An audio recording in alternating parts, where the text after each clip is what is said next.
Giờ xin giới thiệu có là máy khoan đế từ nằm ngang, nhưng mà cái loại này là loại đế từ vĩnh cửu. Thì đối với cái dòng máy này thì nó khác với lại những cái dòng máy từ khác, đó là cái đế từ này là đế từ dùng 500 vĩnh cửu. Thì cái đế từ này nó là 500 vĩnh cửu thì nó không phụ thuộc vào cái nguồn điện, nó không phụ thuộc vào nguồn điện cắm vào chúng ta chỉ cung cấp cho động cơ mà thôi. Còn lại là phía dưới này là xem như không phụ thuộc vào điện, mà lúc nào muốn hít là nó hít. Thì đây cũng là cái điều khá thuận lợi khi mà chúng ta khoan theo những cái nơi mà thí dụ như là trên cao là các thứ, mà chúng ta dùng cái này thì nó cũng phù hợp, vì rất là an toàn. Vì sao? Thứ nhất là nó không phụ thuộc vào nguồn điện nè. Thứ hai là nó trong trường hợp mà điện cúp hay là có bị xúc dây gì đó thì cũng không có ảnh hưởng gì đến cái đế từ. Đối với cái loại mà đế từ mà dùng điện thì khi mất điện thì nó sẽ tự động mất, nhưng cái này thì đế từ lúc nào cũng hết, thì đường hợp chúng ta ngắt nó thì thôi. Rồi, đây là cái phần đế từ. Cái đế từ này thì nó rất hay là nó xê dịch được cái vị trí như thế này. Như vậy thì chúng ta không những là gá trên thép tấm mà gá trên ống cũng được. Như vậy thì cái máy này nó vừa khoan trên thép tấm mà vừa khoan trên ống, rất dễ dàng. Bây giờ sẽ xem cái thông số của máy nhé. Rồi, như vậy thì cái thông số của máy ở đây thì cái model của nó là, đây mình xem cái model.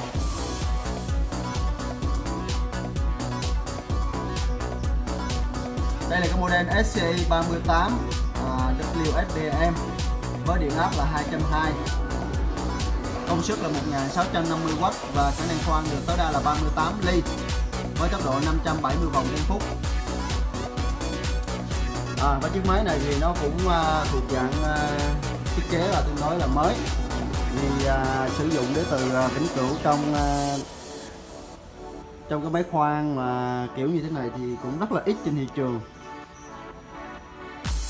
Đó thì bây giờ sẽ tiến hành khoan thử nó trên tấm thép và trên cái ống. Chúng ta có cái ống. Rồi bây giờ mình tiến hành mình gắn mũi vô để khoan trên cái tấm thép này. Thì đối với cái máy này thì nó có cái tay nắm này, chúng ta có thể gắn cái tay nắm ở bên này hoặc là ở bên này, bên nào mà thuận lợi thì chúng ta làm thôi. Đó thì bây giờ đến đây thì mình sẽ để cái tay nắm ở đây, chúng ta nhấn vào nhé. Rồi bây giờ mình sẽ gắn mũi vô. Mũi thì ở đây nó có con lục giác rồi, chúng ta gắn đúng cái lục giác vào cái phần mũi này là được. Đây là cái dạng máy nằm ngang, cho nên cái phần diện tích ở phía dưới này nó cũng rất là hạn chế. Chúng ta lưu ý này. Đó, chúng ta siết chặt lại nhé. Bên này cũng vậy, siết chặt hai bên. Đó, hai bên chúng ta siết chặt lại.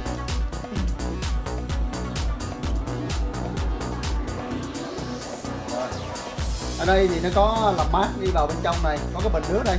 Tuy nhiên ở đây khoan thử thì tạm thời mình sử dụng cái này để xịt cho mũi nhé. Cái này thì mình gắn làm mát, mình gắn vào đây thôi là nó sẽ làm mát. Thì đây nguồn điện á thì nó có cái nút chạy và dừng ở đây cho chúng ta. Đó. Tại vì cái này không có cung cấp điện cho đế từ, cho nên là chỉ cần dây điện vào thẳng động cơ luôn là xong. Còn cái phần là đế từ này á, khi mà chúng ta muốn ngắt từ thì chúng ta mới kéo này vào và chúng ta xả nó lại. Bên này cũng vậy. Xong. Và chúng ta khi mà muốn xả từ, chúng ta ép cái con này vào và chúng ta xoay nó về, hay là nó sẽ ngắt từ. Còn khi mà chúng ta để cho chúng ta kéo nó lên thì nó sẽ hít, rất là dễ sử dụng. Rồi như vậy thì bây giờ mình sẽ tiến hành khoan thử nhé.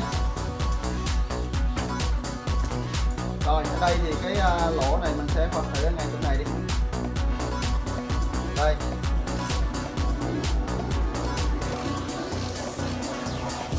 Rồi. Thì mình sau khi mình canh lỗ xong thì chúng ta sẽ tiến hành mình mở cái từ. Chúng ta mở từ để nó hít.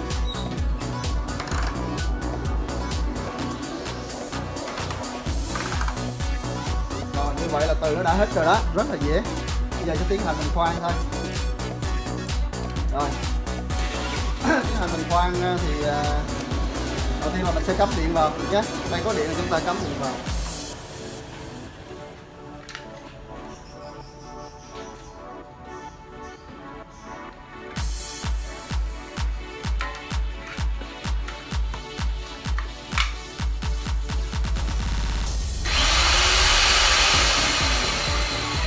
Rồi cắm điện vào chúng ta sẽ bấm nó chạy thôi, mình cho nó cái dầu đây cho nó mát nó nguội. Rồi mình cho nó chạy nhé.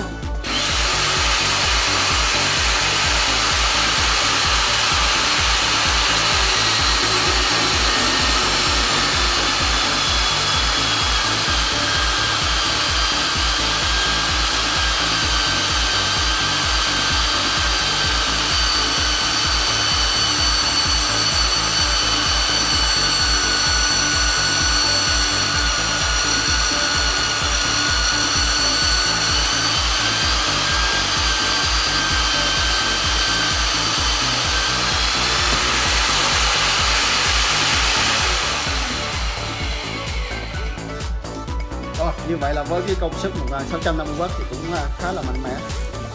Qua cái lỗ pin 26 nhưng mà chạy rất là nhanh. Đó. Sử dụng cái máy này thì khoan pin thép tấm là xem như rất là ok rồi đó. Rồi thì bây giờ mình sẽ khoan pin cái lỗ ống nha. Ở đây chúng ta có cái ống này thì giờ sẽ tiến hành khoan lên cái ống này. Rồi.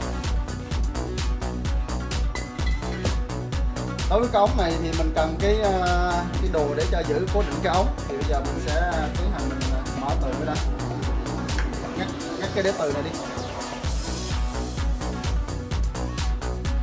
Chúng ta cái việc mà tháo ngắt từ rất là nhanh, đối với dòng máy này rất là nhanh.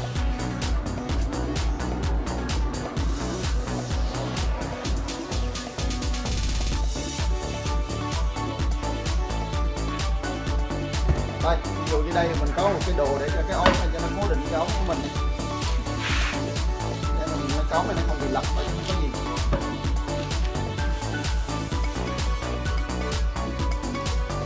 Rồi thì khi mà chúng ta để cái đế từ này lên cái ống thì cũng rất là dễ. Chúng ta để hai cái phần hết này nè, phần đế nó ôm vào cái ống. Đối với những cái ống mà lớn thì chúng ta có thể để cái máy này bên trong cái vỏ ống này, thì lúc bây giờ cái đế này mình nó xoay ngược ra ngoài thì nó cũng thể để bên trong ống này được. Nhưng đối với ống lớn, còn đối với cái ống nhỏ như thế này thì chúng ta để bên ngoài, chúng ta khoan. Rồi bây giờ thì mình sẽ mở từ nó sẽ hết thôi.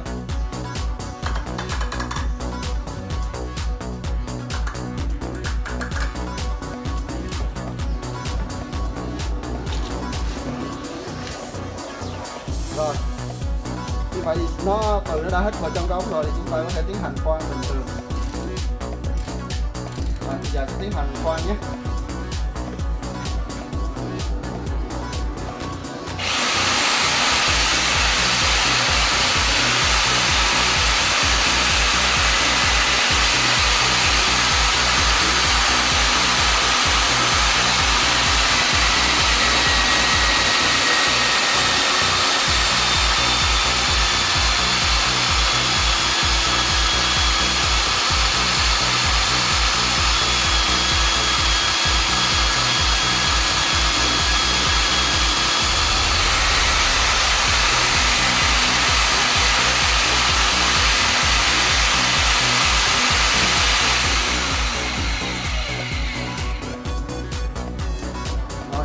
Đã khoan xong cái lỗ rồi.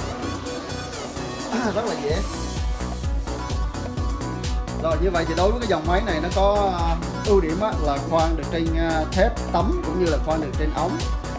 Và cái việc gá phôi thì gá cái máy vào trong thép thì khá dễ dàng, bởi vì đây là đế từ 500 vĩnh cửu, không phụ thuộc vào nguồn điện bên ngoài. Như thế thì nó sẽ an toàn hơn rất nhiều, vì khi mà chúng ta sử dụng nguồn điện đế từ thì rõ ràng là khi mà cúp điện thì nó sẽ không có từ nữa. Nhưng đối với cái phần 500 vĩnh cửu này thì nó luôn luôn là có từ tính, đảm bảo luôn luôn máy hít vào cái chi tiết mình cần khoan. Và cái việc mà xả từ cũng rất đơn giản. Thứ hai nữa là đế từ rất là linh hoạt. Đế từ này chúng ta có thể gá trên mặt phẳng, gá trên ống hay là gá bên trong mặt ống cũng được. Bản thân những cái phần này là nó di động, do đó chúng ta dễ dàng. Còn cái phần máy này thì nó bố trí nằm ngang, cũng là một trong những cái rất là tiện lợi khi chúng ta khoan trên cái không gian mà có chiều cao hạn chế. Như vậy thì phải nói là cái làm máy này cũng là rất là hay. Chúng ta khi mà mình có những cái công việc mà nó liên quan mà đòi hỏi thì cái máy này là một trong những cái nó đáp ứng khá là tốt so với các cái dòng máy bình thường. Rồi chúng ta xem lại cái thông số của cái máy này một tí nhé. Rồi xem lại cái công suất một lần nữa nhé.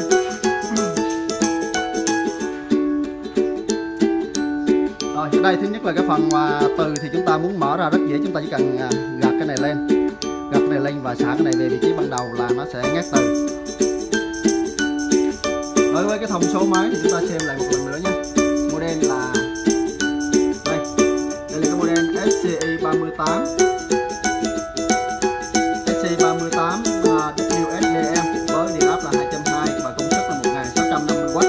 Điều khiển khoan tối đa là 38